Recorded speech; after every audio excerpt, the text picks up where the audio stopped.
நாள் உங்களுக்கு நிறைவான ஆசீர்வாதம் உண்டாகும். அதுக்காகத்தான் அவர் சிலுவையில மரித்தார். அவர் சிலுவையில ரத்தம் சிந்தினது, பாடுபட்டது எல்லாமே நம்முடைய ஆசீர்வாதத்திற்காக, உங்களுடைய ஆசீர்வாதத்திற்காக. என் பிள்ளைகளே, என் ஜனங்களே, நான் உங்களை திருப்தி ஆசீர்வதிப்பேன்னு சொல்றார். அவருடைய ஜனோன்னு சொல்ற மாதிரி நம்ம இருக்கிறோமா? அவர் என் கூட இருக்கிறார், நான் அவருடைய பிள்ளை தான், நான் இயேசுக்கென்று என் வாழ்க்கையை ஒப்பு கொடுத்துட்டேன்னு நீங்க சொல்ல முடியுமா? இல்லைன்னா, இயேசுவே, நானும் உம்முடைய பிள்ளையா இருக்க விரும்புறேன், உம்முடைய ஜனமா இருக்க விரும்புறேன், என்னை ஏற்றுக்கொள்ளுங்க, என்னையும் அப்படி திருப்தி ஆசீர்வதிங்கன்னு கேட்டு பாருங்களேன். உள்ளத்து ஒரு சமாதானம் வரும், ஒரு தைரியம் வரும், நிறைவான ஆசீர்வாதம் வரும். ஏன்னா இயேசு உங்களை அதிகமாய் நேசிக்கிறார். இந்த உலகத்தில் யாருமே உங்களை நேசிக்காட்டா கூட இயேசு உங்களை நேசிக்கிறார்.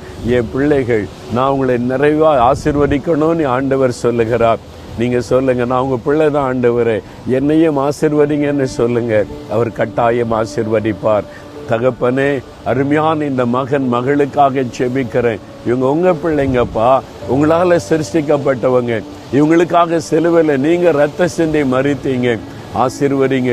இன்னைக்கு ஏதோ ஒரு காரியத்துக்கு ஜெபிக்கிறாங்க, நிறைவா ஆசீர்வதிப்பேன்னு சொன்னீங்களே, அப்படி நிறைவாய் உம்முடைய பிள்ளைகளை ஆசீர்வதித்து இன்னைக்கு மகிழ பண்ணுங்க.